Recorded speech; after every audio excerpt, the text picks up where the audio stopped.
Hey everyone, welcome to the second quarter. I'm your co-host Dalton Carty. I'm your other co-host Jacob Eichenlob, and on this segment right here, we're going to be going with a stay or go with head coaches on the hot seat in the NFL. We only have a few to go over here, and then after that, on our last segment, we'll get into the Heisman finalist voting, and then our college football playoff predictions.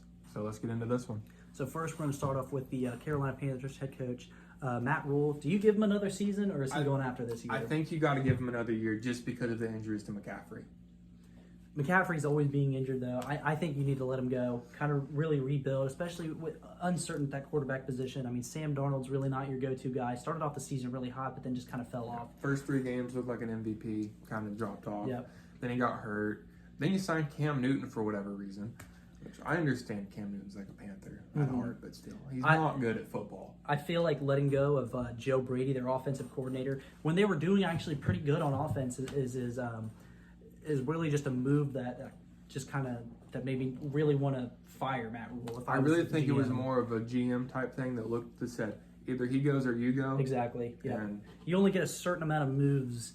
A head coach will get a certain amount of moves to kind of save their own job before the GM's like, all right, it's time for you to go. Right. I feel like this was one of those moves, getting rid of their offensive coordinator and Joe Brady. Joe Brady's going to find another job somewhere else. I mean, he was fantastic in college. I do think he's going to go back to college. I also think he'll go back to college.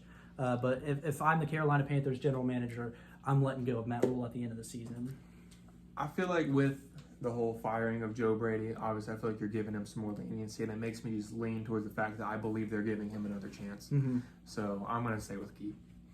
So moving on to the Chicago Bears. This is a clear, obvious one. Fire him. We don't even have to say what his name is. You know who we're talking about. Get him out. Yeah, fire him. We can just go to the next one. Everyone agrees with that. Everyone agrees with that. Moving on to the next one, Denver, Vic Fangio. I'm going to keep him this season. Yeah, I'll keep He's him too. Not really on the hot seat, but It could be kind debated. Could be debatable. Started off the season real hot, then got real cold, and now they're kind of in that medium water kind of temperature, that lukewarm. I'd keep him at the end of the season. Give him another year. If they perform bad, then dump them off. But I feel like they got to have a good draft, though. you're definitely going to need to have a good draft. Most of that falls on the GM, not really the coach, the scouts and the GM there. I'd keep Vic Fangio after this season, though. Moving on to next with Houston's David Culley. It's his first season. It's Houston. No Deshaun Watson. Tons of locker room issues. That defense has actually been really good this year. And Brandon Cooks hasn't been bad with the different quarterbaks he's been playing with. I think you got to keep him. Absolutely. Especially because, if Deshaun Watson gets out of this, then he's going to play next year. Yeah. If he can. He might be suspended a few games. He'll probably be on a different team. Yeah. But, I mean, you'll get a ton out of him. So I'd keep David Culley. It's his first year. I mean, I did not agree with this head coach signing when they first came out with it. He was a Ravens defensive coordinator, I believe. Or not defensive coordinator. He was a defensive coach. Didn't agree with it. Hired him way too soon when there was a lot better candidates out there. Maybe those candidates didn't want to talk to Houston, though. I mean, I wouldn't. I wouldn't either. I mean, that was just it's a ruined franchise. Houston definitely has a lot to build on in the draft. I really think they need to build that defense up first before they even concern themselves with offense. I mean, again, the defense has played really good this season. Letting go of Zach Cunningham, though, clearing up a lot of cap space. I don't think that was a good move for them, though. No. Then next you got Urban Meyer. Yeah, just fire him. He kicked Josh Lambo. I would keep Urban Meyer. One, because it's his first season, still kind of adjusting to NFL life, and then he's thrown a whole new atmosphere with the NFL, between difference in NFL and college. I really just give him another year to adjust, and if there's no improvements from there, then definitely let him go like midway through the season. I would have fired him after he said, in the NFL, you don't get to play teams like Purdue. Every team's like Alabama. No fucking shit. Get out of my locker room. You're fired. Your team is like Purdue, though. Yeah, you're the Purdue You're the Purdue team. I would give Urban Meyer another year with restrictions. Keep him very supervised. Really, any kind of mistake, just let him go. Yeah, so I would keep would be if I kept him. What's that? All of them. He wouldn't touch. He wouldn't be on the sideline. Listen, you're just there to he wouldn't be at practice. Guy. He'd just be the guy that I blame for everything. Exactly. Shit goes wrong. So moving on to Miami and Brian Flores. I mean, he not really on the hot seat, but with how the Dolphins were projected to do this year, year, the expectations for them and where they've ended up so far. Some fans do want him gone, but I say keep him because they are turning it around at this point in the season. And on a six-game win streak, 5 game win streak, so. 5 or 6 game win streak. I'm pretty sure in week 17 they play It's either week 17 or week 18, I believe. They have they the play Patriots. The Patriots, and that could be a big game for them. It's week 18 because the Patriots could be resting their starter. The Miami Dolphins have a really good chance of winning out. Their only two tests they're going to have is the Titans in Tennessee and the Patriots. I believe it is in Miami, if I'm not mistaken, because they beat the Patriots earlier this year in Foxborough. Yep. Interesting fact about the Patriots is they're actually undefeated on the road. Yeah, undefeated on the road. All four of their losses came at home. Mm-hmm. So, who knows? Patriots could be resting their starters, getting ready for the playoffs. Miami could sneak into a wild card spot that way. They could. So Miami they definitely have a pretty good shot to win out, barring that they beat the Titans on the road, and then they go back home and beat the Patriots in Week 18. So I keep Brian Flores no matter the outcome of this year, even if they lose out the rest of the season and finish the season at 6-11. I'd keep him. Speaking of the Patriots, if I am the Patriots, I'm resting my starters in Week 17. They play the fucking Jaguars.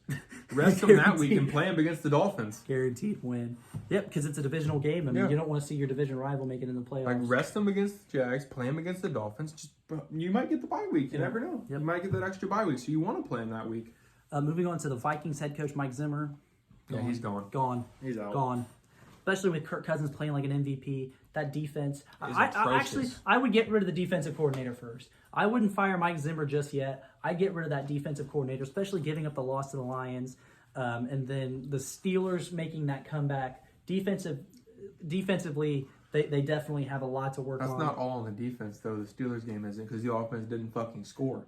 Not in the second half. The whole second half. They scored one touchdown. That was late in the game. But Justin Jefferson's having a great year. Dalvin Cook's been injury plagued along with Adam Thielen, but they've also had really good years. Kirk Cousins MVP level. Conklin, the tight end's having a really good year.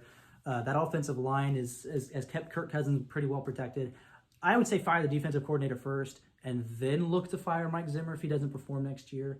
But I'm borderline firing Mike Zimmer right now. Well, I do think you should get rid of the defensive coordinator, but at the same time, it's going to be hard for them to win that division if Aaron Rodgers is still with the Packers. Mm-hmm. So I don't think you fire him yet, because Aaron Rodgers is going to be there forever. Aaron Rodgers and Devontae Adams leave that team, they immediately become the worst division in the NFL. If he cannot win the division with Aaron Rodgers gone, then he's gone. Yeah, exactly. And he might get that chance next year, or at least have a winning record. Yeah. He might get that chance next year. You never know. Mm-hmm. There's no reason they should not win the division if Aaron Rodgers is gone. Who's going to if Aaron Rodgers goes to host Jeopardy and they don't win that division, because Devontae Adams is gone if Aaron Rodgers is gone. If Rodgers leaves, Devontae's gone too. Exactly.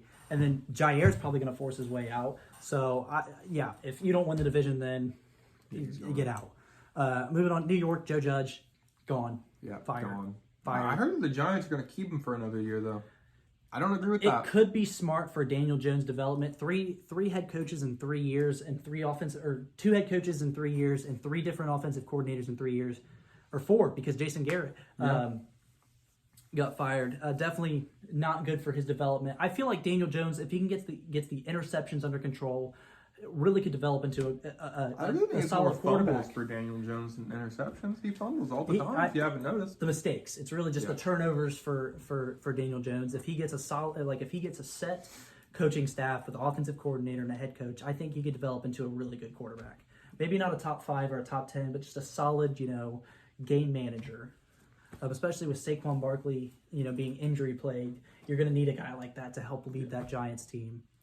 So that's going to conclude the keeper fire segment of head coaches. Maybe next week we'll move on to quarterbacks and whether or not they keep their starting job or not. So we're going to have one more episode come out tonight. It's going to be over the Heisman finalists and all the votings. And then we're also going to do our college football playoff predictions. And then maybe when it gets closer to bowl time, obviously bowls start this Friday, but closer to New Year's 6 bowls, the bowls that kind of matter, we'll get into some bowl predictions too. So we'll see you here in a little bit with our college football playoff predictions. Alrighty.